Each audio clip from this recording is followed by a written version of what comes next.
현장에도 대략 5명, 6명 지금 좀 인원이 많아지고 있는데 대략 7명 정도의 인원이 참여를 하고 있고요. 온라인으로도 좀 많이 참여를 하고 있더라고요. 우리 온라인 친구들도 안녕하세요. 지금 한 10명 정도의 학생들이 참여를 하고 있는데 여러분들 이렇게 비추어주고 싶지만 기술적인 단계로 그러지 못하고 있습니다. 우리 혹시나 서운해할 온라인 학생도 있을 것 같아서 미리 말씀을 드립니다. 우리 시간 찬양을 했으면 좋겠는데요. 혹시 지지난주 전도사님이 했던 말씀 기억나세요? 하나님께서 문 밖에서 문을 두드리고 계신다라고 하셨는데 지금 이 시간 우리 찬양 가운데서도 여러분들의 마음을 두드리고 계십니다. 왜 두드리고 계시냐고요? 여러분들의 마음을 열기 위해서입니다. 우리 시간 내 마음의 문을 여서서 찬양하시면서 우리 하나님께 우리 마음의 문을 열도록 하겠습니다.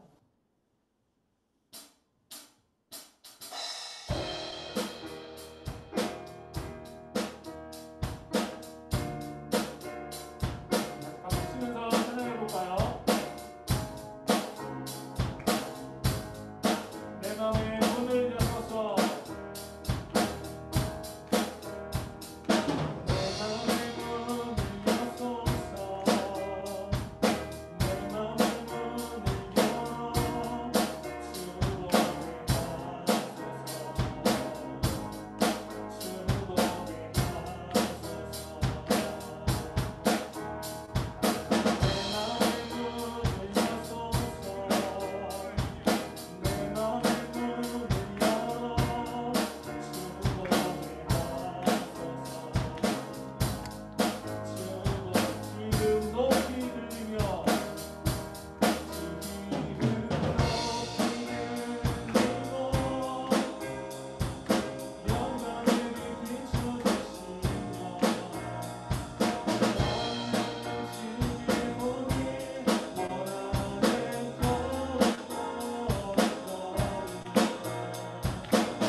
마지막으로 해봅시다.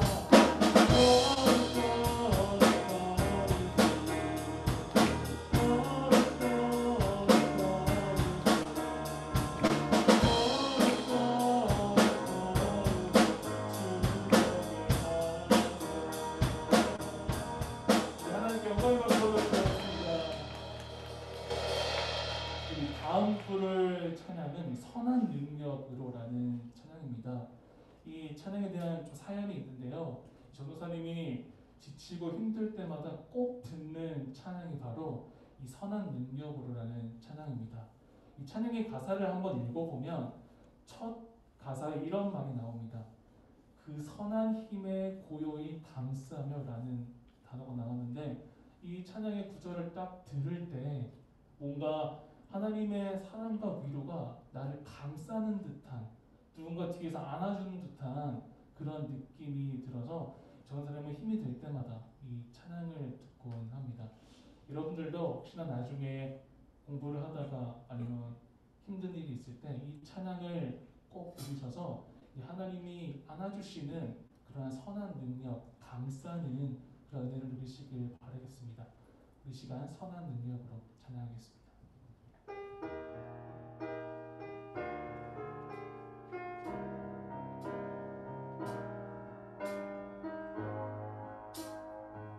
선한 힘을 고요히 감싸요. 선한 힘을 고요히 감싸요. 그 놀라운 평안을 감사합니다.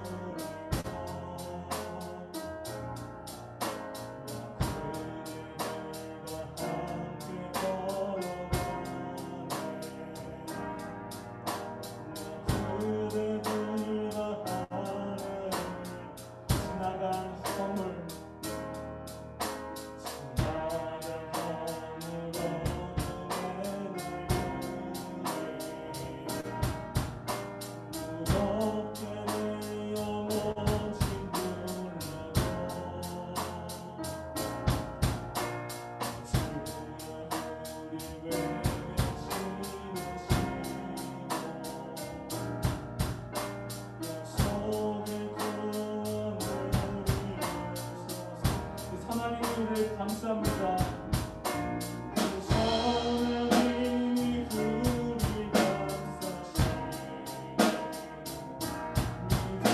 믿음으로 일어나를 기대하네.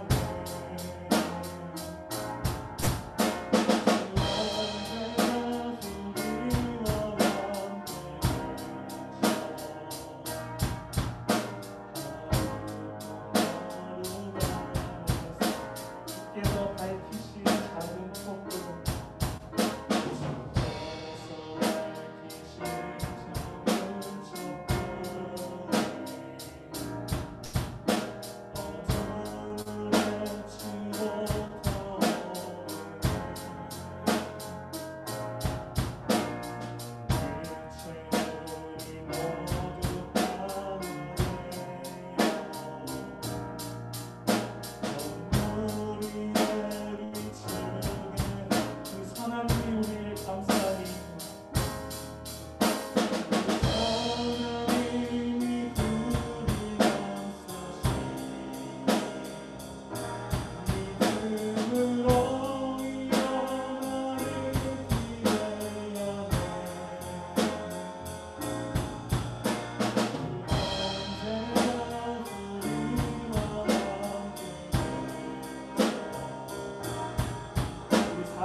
기도하며 나아갔으면 좋겠습니다. 우리가 힘든 순간이 있잖아. 지칠 때나 낭만할 때나 언제나 하나님이 선한 힘이 우리를 감싸할 수 있도록 그 감싸는 힘이 오늘의 예배 가운데에서도 하나님의 위로하심이 있을 수 있게 되도록 그 시간 오늘 예배를 준비하며 다 함께 기도하며 나아가도록 하겠습니다.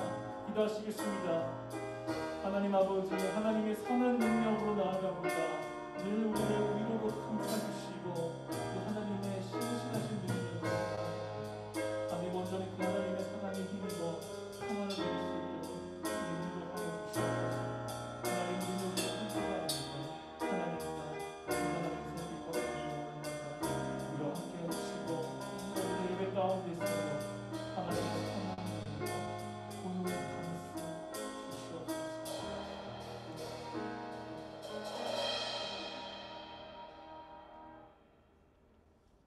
많으신 하나님 감사합니다.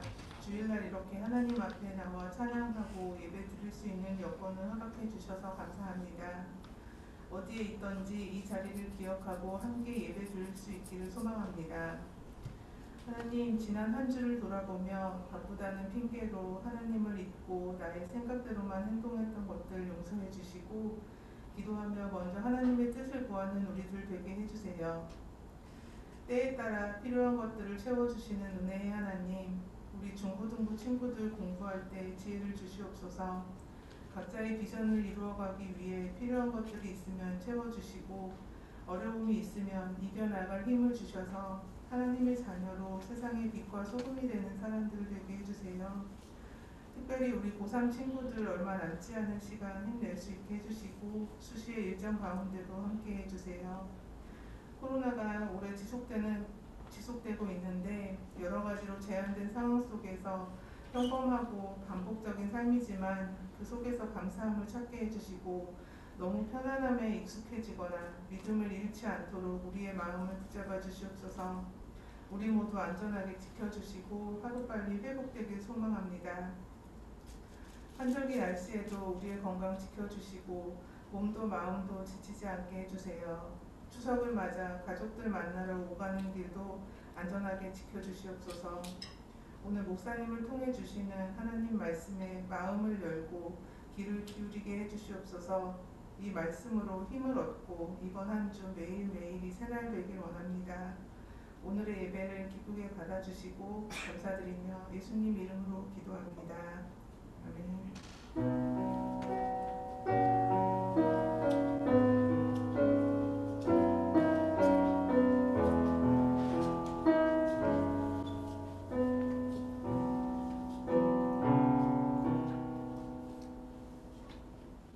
자리에서 일어나서 우리 하나님께 봉헌하도록 하겠습니다.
온 땅의 주인이신 하나님, 우리가 살아가면서 매우 기초적으로 필요한 우리에게 있는 이 재물들을 하나님을 향한 신앙의 고백으로서 각자의 상황과 형편에 맞게 떼어서 주님 앞에 드립니다.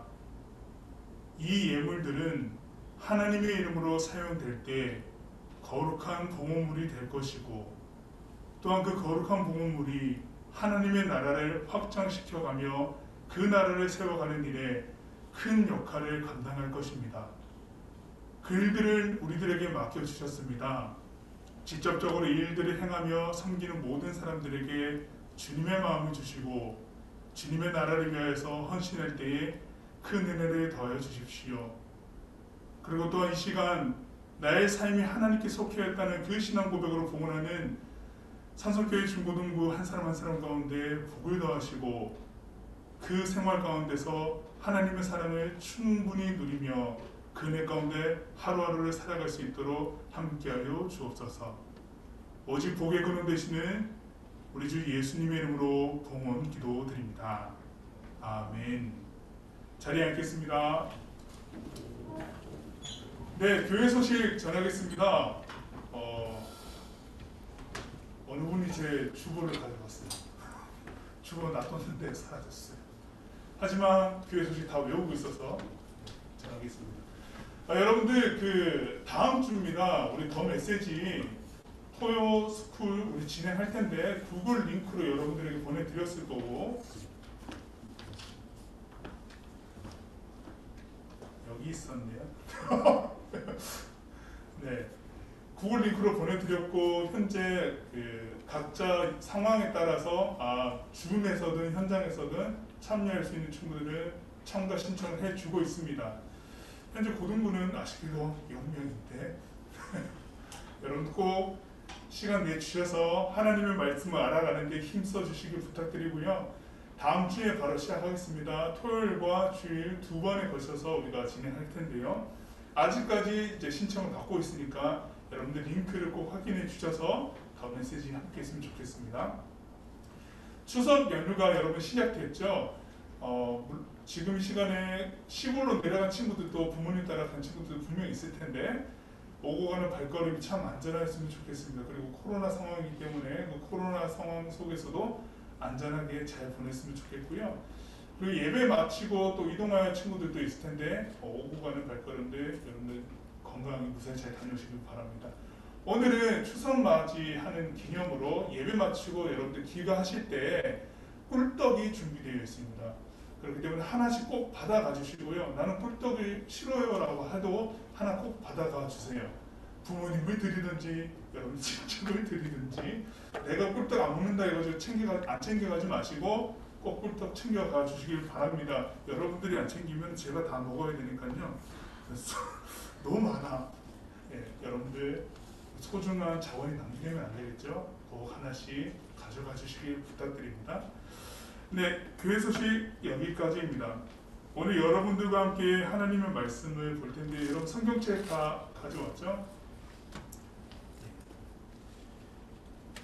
오늘 우리에게 주신 하나님의 말씀은 신약성경 사도행전 17장 22절에서 34절까지 말씀입니다.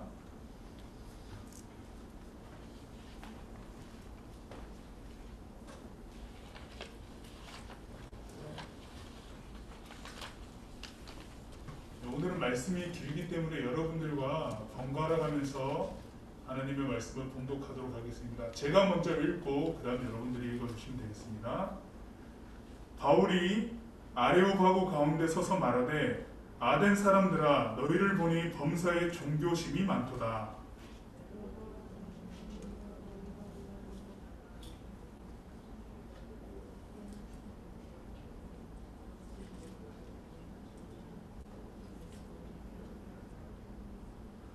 우주와 그 가운데 있는 만물을 지으신 하나님께서는 천지의 주제시니 손으로 지은 전에 계시지 아니하시고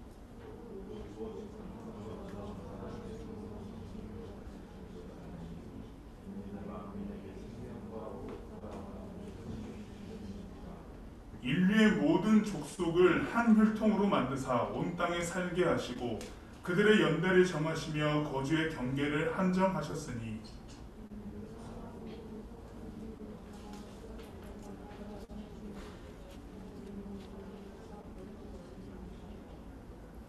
우리가 그를 힘입어 살며 기동하며 존재하느니라. 너희 시인 중 어떤 사람들의 말과 같이 우리가 그의 소생이라 하니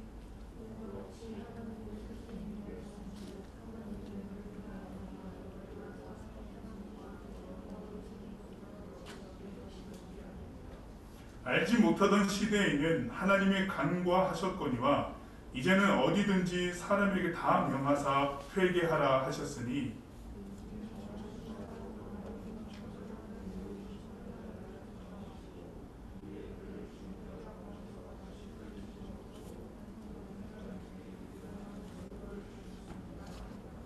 그들이 죽은 자의 부활을 듣고 어떤 사람은 조롱도 하고 어떤 사람은 이 일에 대하여 내 말을 다시 듣겠다 하니. 함께 읽겠습니다. 몇 사람이 그를 가까이하여 믿으니 그 중에는 아레오바고 관리 디오누시오와 다말이라는 여자와 또 다른 사람들도 있었더라. 아멘. 예. 지금 중고등부 대면 예배 드리면서 온라인으로도 이제 하이브리드로 예배를 진행하고 있습니다. 전도사님과 제가 이제 격주로 이제 설교를 하고 있는데요. 여러분 혹시 지지난주 제가 말씀을 나누었을 때 설교 제목 기억나는 사람 있나요? 꿀떡 하나 더 드리겠습니다. 네, 고도의 진력이긴 한데 기억나는 사람 있어요? 우리가 믿는 믿음의 도리를 굳게 잡다라고 했거든요. 히브리서 말씀을 나눴는데 기억 안 나나 본데요. 좋습니다. 네. 우리가 믿는 믿음의 도리를 굳게 잡는다라고 하는 것에 대해서 여러분들에게 말씀을 전하였다라면은 오늘 우리가 믿는 도리를 잡아 나가는 데 있어서 우리에게 일어날 수 있는 어떤 상황들이 있을까를 한번 고민해 보았으면 좋겠는데요. 그래서 오늘 말씀을 여러분들에게 함께 나누고자 사도행전의 말씀, 이 말씀은 굉장히 유명한 에피소드가 담겨져 있는 성경 구절이거든요. 여러분들과 함께 그 말씀을 한번 나눠보고자 합니다. 첫 번째 사진 한번 보겠습니다. 저 예상은 이걸 보자마자 웃을 줄 알았어요. 아무것도 안 역시 제 감성과 여러분들의 감성은 차이가 많이 나는 걸로. 웅변 대회에 참여한 어린이거든요. 뭔가 어떤 내용을 전하고 있는지는 모르겠어요. 이게 영상으로 본 게 아니기 때문에. 그런데 무엇인가 이 열사 외칩니다. 그런 강하게 무엇인가 전하고 있음을 느낄 수 있습니다. 웅변 학원을 혹시 다녀본 사람 있나요? 자기는 웅변 학원을 좀 다녀봤다. 웃어요? 이야, 저는 그 포항 출신이거든요. 그러니까 지방 출신인데 웅변 학원 제법 많이 다니거든요. 없구나. 네. 웅변 학원을 뭐 몇 번씩 가는 친구들이 제법 있거든요. 웅변 학원 가면은 뭘 가르칠까요? 당연히 말하는 방법, 청중들한테 대중 앞에 서서 어떻게 내 말에 전달을 해야 효과적일까, 뭐 손짓을 어떻게 할까, 저처럼 뭐 이 어린이처럼 와 이렇게 하는 것처럼 손짓을 어떻게 하고 표정을 어떻게 하고 말의 톤은 어떻게 할까, 이런 것들 배우거든요. 그걸 배우고 난 다음에 상대방에게 내가 얘기해주고자 하는 것들을 얘기할 때 더 잘 들린다라고 하는 거예요. 웅변학원에서 그걸 배우거든요. 말을 또 조리 있게 하고, 그리고 무엇보다 뭘 배우냐, 네가 지금 말하고자 하는 것을 어떻게 정리할 것인가. 무슨 말인지 알겠어요? 내가 어떤 말을 하는데 그냥 나오는 대로 말하는 것이 아니라 조리 있게 내 생각을 담아서 나의 생각을 정리하여서 어떤 핵심적인 내용을 전달하고자 하는 그것을 배우는 거거든요. 그러니까 웅변학원에 다니게 되면 말을 조리 있게 하면서도 내가 누군가에게 전하고자 하는 내 생각을 정리를 하기 시작을 한다는 거야. 진정성 있게, 진실적으로, 진솔되게 전하기 위해서. 이런 것들도 배워나간다는 거예요. 그래서 글을 쓸 때도 웅변학원 다녔던 경험들이 굉장히 도움이 되기도 합니다. 잘 전달해야 되니까요. 여러분들 딱히 웅변학원 다니지 않았다 하더라도 개개인적으로 보면은 뭔가 말을 하는데 기가 막히게 전하는 친구들이 사실 좀 있긴 있거든요. 보면은 여러분들 지금은 모르겠지만, 물론 고등학생들도 이미 느꼈겠지만은, 누군가 우리 사회에 살고 있으면은 반드시 내가 누군가에게 나를 어필해야 될 순간들이 옵니다. 우리 고등학생들은 겪었을 거예요. 면접 봐봤죠. 고등학교 때 입시할 때 면접 봅니다. 면접 보고 저는요 뭐 떨면 안 되잖아. 나의 이 학교에 들어오고자 하는, 그리고 그 면접관이 얘기하는 것에 어떻게 대답할까 준비하잖아요. 그런 것이 다 웅변 안에 다 들어가는 거거든요. 그리고 또 뭐가 있을까요?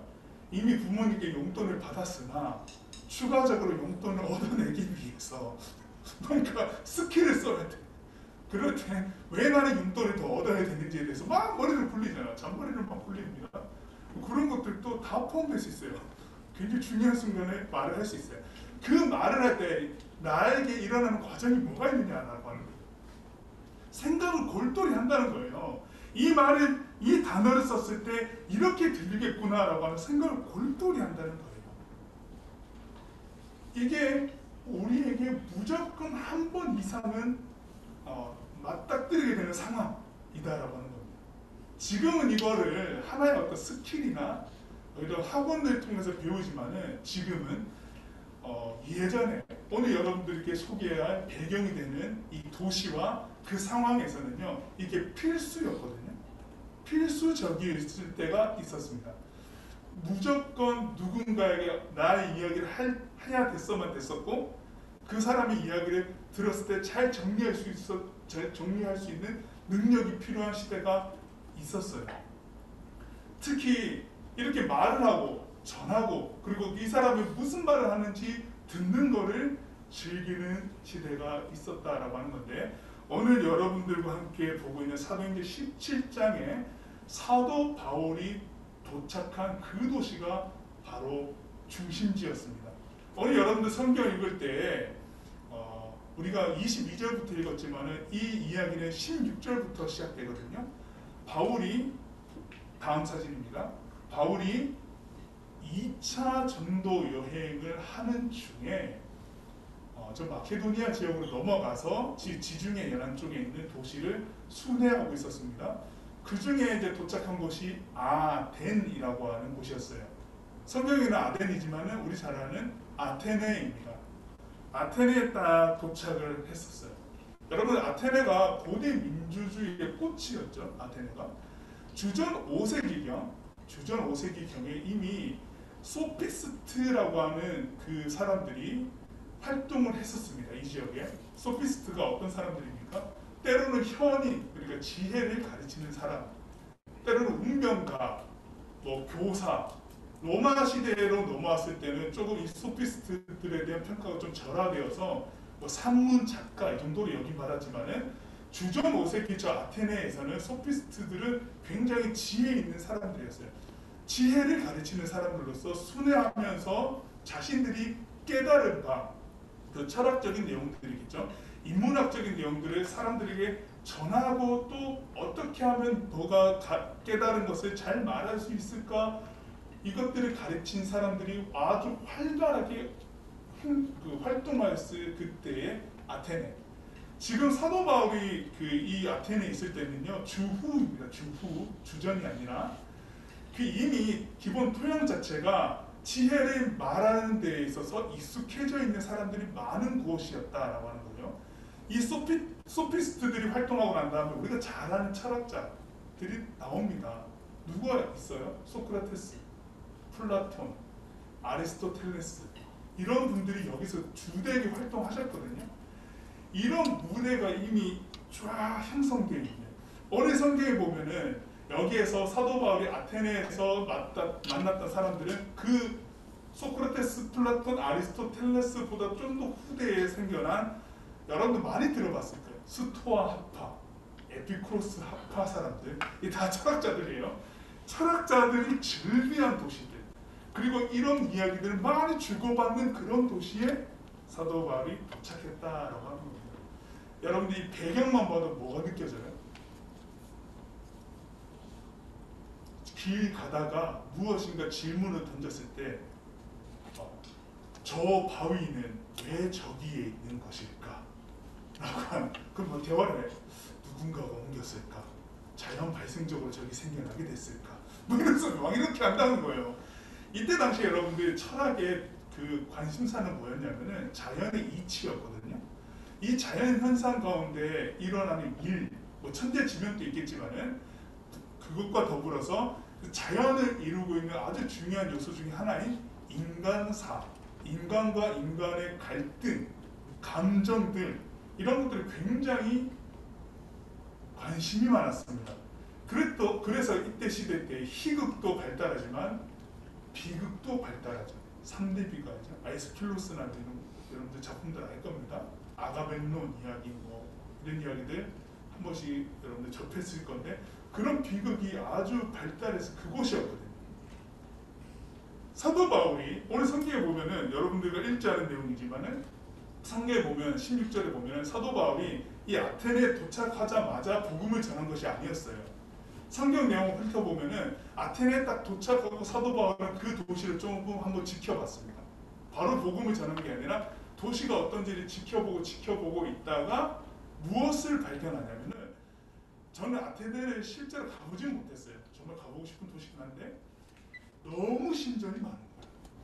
각각 신전들이 다 있고 길을 가다 보니까 알지 못하는 신에게라고 하는 그런 재단도 있더라라고 하는 거예요. 사도 바울이 그걸 보면서 성경 내용 보면 격분했다 되어 있거든요. 분하여서 사람들에게 이제 말을 하기 시작하는데 사도 바울이 이 아테네라고 하는 곳에 도착했을 때는 그곳에 아고라라고 하는 곳이 있었습니다. 아고라 토론하는 장소였거든요. 이스라엘 유대인들 입장에서는 회당과 같은 곳이었어요. 그곳에서 어떤 사람이 어떤 이론을 이야기하고 어떤 말을 하면은 서로 논쟁도 하고 토론하는 아고라라고 하는 곳이 있었는데 그렇게 이제 말을 주고받다가 사람들에게 이제 이야기가 들어가기 시작해요. 저 다른 나라에서 온 저 사람이 우리 말을 쓰고 있는 저 사람이 이야기하는 것이 굉장히 흥미롭다. 저 사람을 아고라에서만 논쟁하는 자리에서만 할 것이 아니라 우리에게 있는 아주 역사적이고 상징적인 장소에 가서 이 사람 이야기를 한번 검증해보자 라고 해서 어디로 데려갔냐? 아레오바고라고 하는 곳에 데리고 간 겁니다. 다음이요. 아테네에 가면 저 아레오바고라고 하는 아레이오스 파고스인데요. 뒷보면 언덕 같죠? 바위들이 있고 언덕이죠. 어떤 뜻이냐면은 여러분들 우리 그리스 로마 신화에 보면은 전쟁의 신 누구라고 알고 있죠? 삼음절이 아로 시작해서 스로 끝나고 가운데 레 아레스 전쟁의 신화라고 이끌어지는 아레스 아레이오스 파고스가 무슨 말? 파고스는 이제 바위 언덕이라는 뜻이거든요. 아레스의 바위 언덕이라는 뜻을 갖고 있는 저 아레이오스 파고스, 성경에는 아레오바고라고 표기를 하고 있습니다. 저곳이요 그때 당시에 광장이었거든요. 광장이고 사람들이 저기에서 모여서 이제 무엇을 하냐?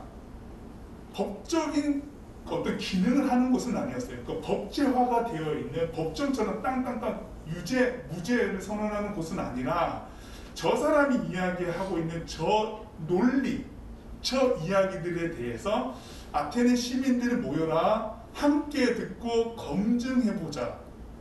법정은 아니었으나 마치 법정과 같은 이 사람이 말을 하는 것을 어떤 것인지에 대해서 검증하는 자리로서 아레오바고라는 저 광장이 활용되었다라고 하는 거예요. 그때 당시에. 그래서 저기에 선다는 것 자체도 사실 의미가 있습니다. 인정받았기 때문에. 저 사람이 이야기하는 것이 허무맹랑하고 터무니없는 것은 아니다. 들어보니까 무언가 흥미롭고 무엇인가 신비로움이 있다. 그러니 일단 세워보자 이렇게 된 거거든요. 그래서 아레오바고 전쟁의 신의 그 작은 바위 언덕 위에 오르게 되었습니다. 이 상황이에요, 여러분들. 이제 사람들이 이제 질비하게 막 와서 이제 지켜보고 있는 거예요. 이 지켜보고 있는 상황에 이제 사도 바울이 이야기를 하기 시작합니다. 그 내용이 오늘 여러분들과 읽은 말씀인데요. 이 말씀을 그냥 저의 언어로서 한번 풀어서 여러분들에게 다시 전달을 좀 해볼게요. 이 바울이 복음을 전한 핵심은 뭐였냐면은 이 세상은 하나님이 창조하셨고 그 하나님은 아테네의 즐비한 이 제조된 조각상도 아니고 사람의 섬김을 받아야지만 신으로서의 대우를 받게 되는 존재 확인이 되는 그런 신도 아니다. 오히려 스스로 계셨고 그분은 우리들에게 오히려 생명과 호흡을 주신 분입니다 라고 소개를 했습니다. 사람들이 온갖 신에 대한 신전과 그 신을 높이면서 자신들의 존재를 확인하고 있었던 그들의 도시에서의 생각들이었거든요. 그 생각들 속에서 바울이 역질문한 것은 그대들이 인간의 어떤 섬김을 받아야지만 신으로서의 존재 가치가 있는 그 신이 아니라, 그리고 우리가 눈으로 확인해야지만 드러나는 제조된 우상화, 조각화되어 있는 그 신이 아니라, 내가 지금 여러분들에게 전하고 싶은 신 중의 신, 우리의 시작이 되시는 하나님은 이런 분이시다라고 얘기하고 있는 거예요. 그분은 하나님이신데, 여호와이신데, 스스로 계신 자이신데, 이분으로서 세상이 창조되었고 우리는 이분을 통해서 생명과 호흡을 얻게 되었고, 그 하나님은 우리의 섬김을 필요로 하시기보다는 오히려 그분 자체로서 존귀하시기 때문에 우리는 그분을 통해서 우리의 존재가 확인되는 것이다.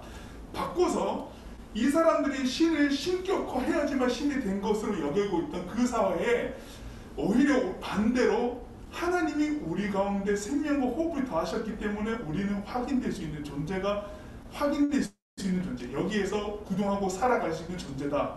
신으로부터, 하나님으로부터 우리가 탄생했다. 여러분들은 우리로부터 신이 있다고 생각하지만 하나님으로부터 우리가 있는 거다. 거꾸로 얘기하는 거죠. 바꿔서 얘기하는 거예요. 그렇게 얘기를 한 겁니다. 그리고 이 하나님이 온 인류를 한 혈통으로 만드셨는데, 우리 잘 아는 것처럼 창세기에 아담과 하와 알고 있죠.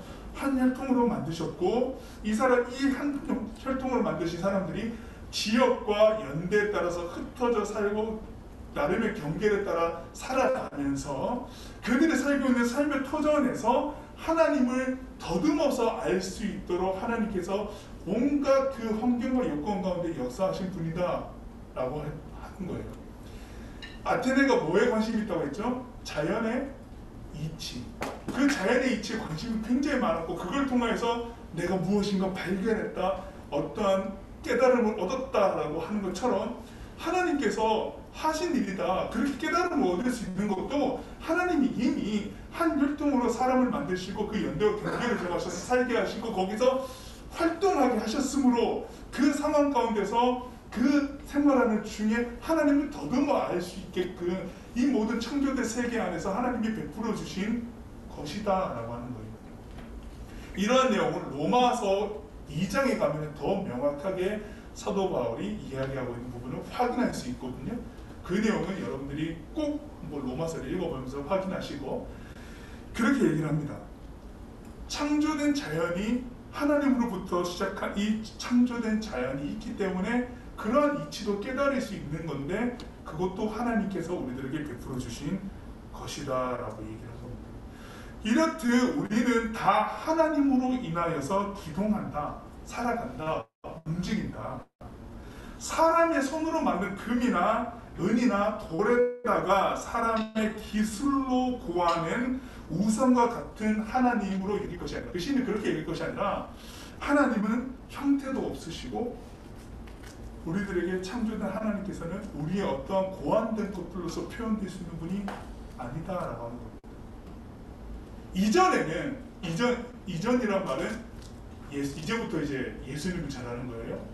예수님께서 오시기 전에는 하나님께서 이 일에 대해서 간구하셨다, 직접적으로 개입을 잘 안 하시고 두고 보셨다라고 한다면은, 예수님께서 이 땅에 오심을 통하여서는 이제 간구하지 않으신다, 모든 사람들로 하여금 회개하라고 하셨다라고 하는 겁니다.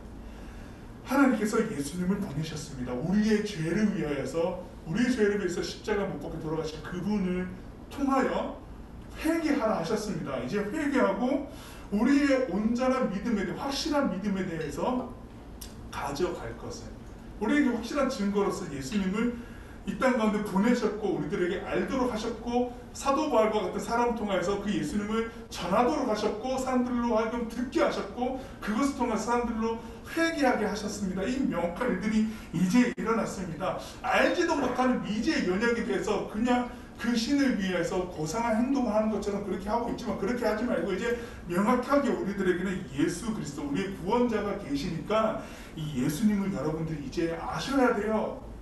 이제 아셔야 됩니다. 즐비한 이런 신전들이 아니라 이제 이 하나님과 예수님, 그리스도 예수를 이제 여러분들은 아셔야 돼요. 이렇게 전파했습니다.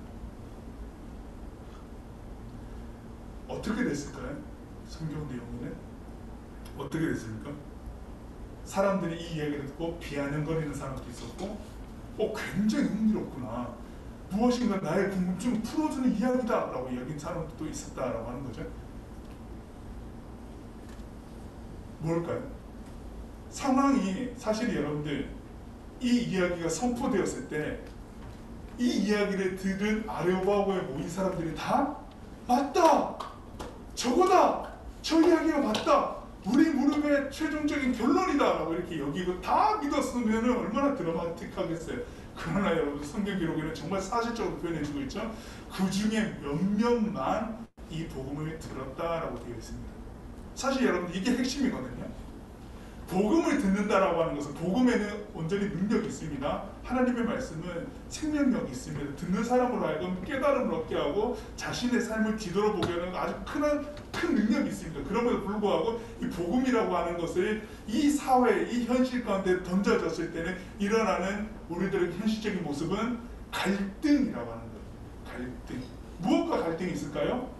지금까지 내가 살아오면서 배웠던 여러 가지 습득된 지식과 삶의 경험들을 통해서 나를 만들어왔고 나를 확인시켜 주었던 그 가치관과 세계관이라고 하는 것과 이 복음이라고 하는 또 다른 세계, 아주 새로운 세계라고 하는 것이 부딪힙니다.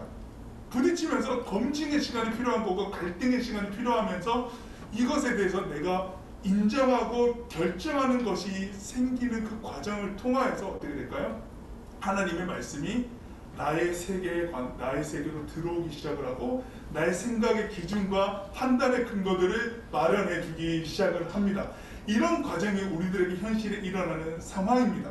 이거는 누구에게 어떤 사람에게는 금세 일어날 수 있는, 금방 일어날 수 있는 일이 될 것이고 어떤 사람들에게는 다소 시간이 길게 걸릴 수 있는 일이 있습니다. 편차가 다 있습니다.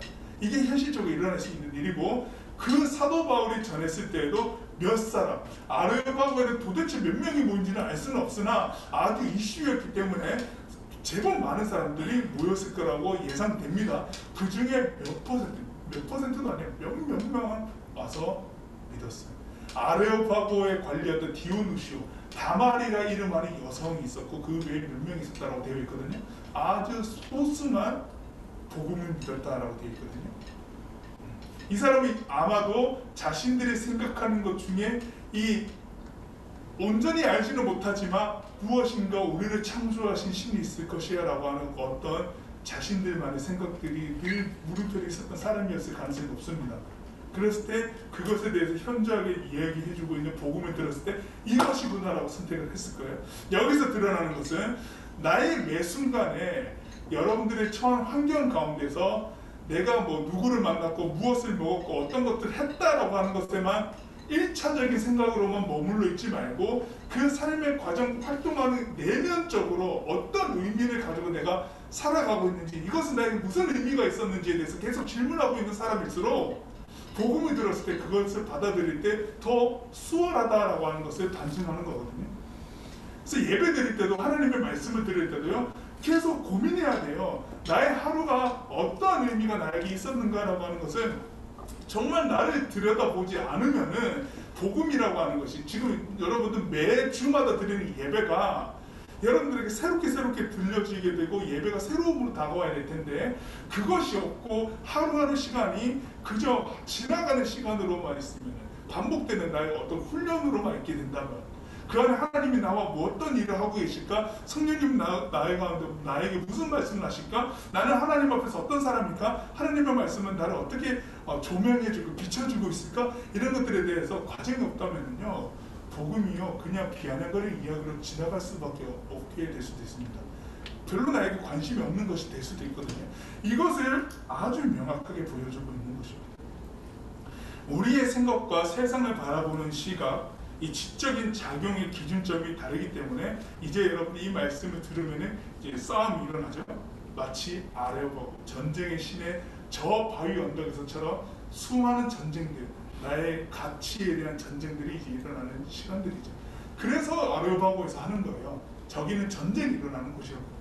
가치의 전쟁, 사고의 전쟁이 일어나는 곳이거든요. 검증하는 곳이기 때문에. 그래서 저기에서 시작된 거겠죠. 사도 바울은 웅변을 했습니다. 설교를 전하면서도 그때 당시에 유명한 기술이죠. 수사를 동원해서 웅변을 한 거예요, 사람들에게. 그 사도 바울이 이것을 얻기까지 어떤 과정이 있었을까? 여러분들, 사도 바울은요, 유대인의 최고 학자인 가말리엘이라고 하는 학자의 제자였거든요. 엘리트 교육을 받은 자였고 여러 언어를 사용하는 자였고 똑똑한 사람이었고 거의 학자 수준의 사람이었습니다. 근데 사도 바울이요, 예수님을 알고 난 다음에 이 사람의 세계관이 달라지고 지적인 정리를 하기 시작을 했는데 그 지적 정리에 대한 결과를 빌립보서에서 잠깐 소개해주면서 자기 고백을 하는 장면이 나오는데요. 빌립보서 3장 8절에서 9절 말씀에 사도 바울이 이렇게 고백한 게 있어요. 또한 모든 것을 해로 여김은 내 주 그리스도 예수를 아는 지식이 가장 고상하기 때문이라. 내가 그를 위하여 모든 것을 잃어버리고 배설물로 여김은 그리스도를 얻고 그 안에서 발견되려 함이니 내가 가진 의는 율법에서 난 것이 아니요 오직 그리스도를 믿음으로 말미암은 것이니 그 믿음으로 하나님께로부터 난 이라. 자신이 가지고 있는 지식의 총합을 종합해 보니까 예수님으로부터 시작하는 세상을 바라보는 시야, 이 새롭게 열린 세계, 이 가치가 가장 고상하더라. 나는 여기서부터 다시 시작한다. 이제까지 내가 배워왔던 최고 수준의 학문도 다 내려놓고 여기서부터 다시 한번 생각해보고자 한다. 나는 여기서부터 다시 시작하기로 결정한다. 이런 고백이 있는 사람이거든요. 그러면서 그 아래 여러 지성들이 모인 자리에서 자신의 이야기를 했다는 거예요. 이게 여러분들 우리 가운데 일어나야 될 모습들이거든요. 누구나 다 각자 형편과 상황에 따라서 지식을 습득하고 성장합니다. 그렇죠? 그렇기 때문에 여기에 같은 공간과 같은 시간에서 같은 경험들을 공유하고 있지만은 사실 여러분들 하나의 세계들이죠. 수십 개의 세계가 여기 앉아 있는 거죠. 저의 세계도 여러분들의 세계도 다릅니다. 이 수십 개의 세계가 있는 가운데에 하나의 세계가 소개되기를 복음이다라고 하는 거예요. 즉 여러분들에게도, 즉 여러분들에게 예배드리면서 말씀을 전하는 것도 이것도 하나의 복음의 기초, 하나님의 말씀이 기초한 세계가 여러분들에게 전달되고 있는 거거든요. 그럼 여러분들 말씀을 들으면 이제 치열한 갈등이 일어나고 여기가 여러분들에게 뭐가 되는 거예요? 이곳이 산성교회 비전홀이면서도 성경 내용에 기초한 아레오바고가 되는 겁니다. 여러분들의 아레오바고. 나의 아레오바고는요, 하나님의 말씀과 내가 배워왔던 지식과의 그 총합들 가운데서의 무수한 갈등 속에서 나는 어떤 세계로서 어떤 지식의 정리를 통해서 어떤 이성적 활동을 통해서 어떤 경험적인 알을 통해서 내가 이제 어떠한 사람이 되겠노라라고 하는 결정이 일어나는 순간들이거든요. 검증이 일어나는 순간들. 그것이 여러분들에게 아레오바고다. 여기가 여러분들의 아레오바고입니다. 나의 아레오바고는 어디입니까? 장소적 개념보다는 사실 하나님의 말씀이 나에게 갈등을 일으켜내고 나에게 새로 시작되면 되는 그 순간들이 아레오바고가 될 수 있는 거거든요. 여러분들은 전쟁을 시작하셨어요. 이미 전쟁을 시작하셨고 그 전쟁의 한가운데 있다라고 저는 생각합니다. 쉽지 않은 시간들을 시작했구나. 쉬운 일이 절대 아니고, 그러나 그 전쟁의 끝가운데는 새롭게 열려지는 새로운 시야와 하나님이 나와 함께 계심으로 일어나게 될 수많은 변화들이 기대되는 그 시점에 있구나 라고 하는 겁니다. 그래서 우리들은 갈등을 주저하지 말아야 돼요.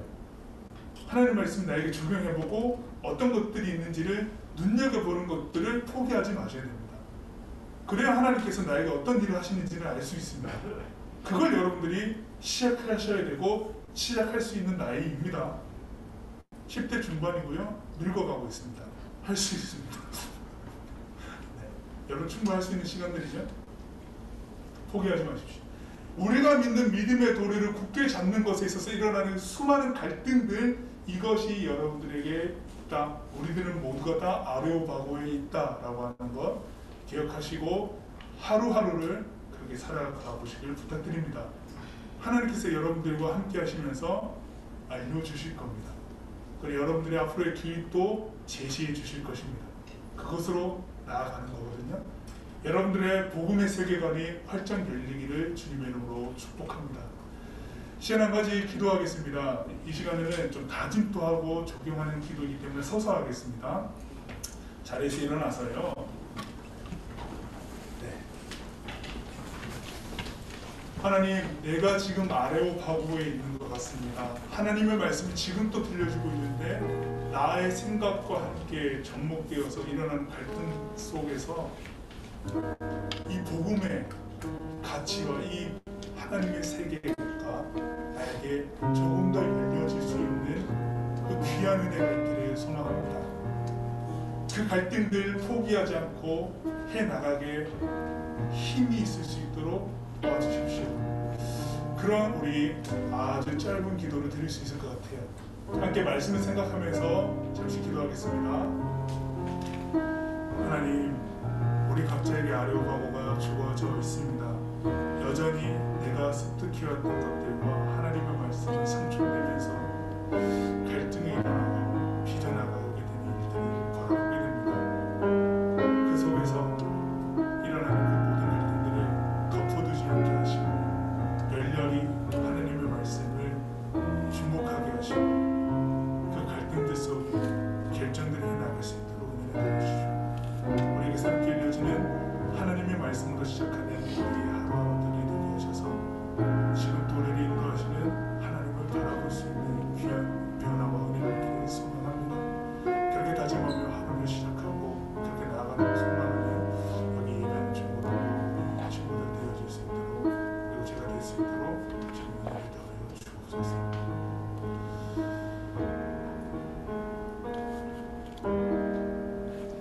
이미 시작된 하나님의 말씀, 우리 안에 자리 잡혀가는 하나님의 세계는 우리들에게 늘 하나님의 말씀을 중심으로 갈등하게 합니다. 그러나 열심히 갈등하게 하시고 그 안에 힘이 있게 하셔서 넓혀져가는 하나님의 나라를 바라보게 하시고 나의 그 가치관, 세워져가는 나의 그 가치관, 나의 그 하나님을 향한 그 복음적 세계관이 자리 잡혀 나갈 수 있도록 예배함을 다짐하는 우리 중고등부 우리 친구들 가운데 함께하여 주옵소서. 예수님의 이름으로 기도드립니다. 아멘. 지금은 막힌 담을 하시고 길과 진리 되신 우리 주 예수 그리스도의 은혜와 그 다함 없는 하나님의 사랑과 정의와 공의를 이루시는 성령님의 교통하심이 나의 아레오파고를 생각하며 내 삶 가운데 하나님의 나라와 복음적 세계관을 넓혀가고자 소망하는 대면과 비대면으로 예배하는 산성교회 중고등부 한 사람 한 사람 모든 일상 가운데에 영원까지 함께 하시기를 간절히 축원하옵나이다. 아멘.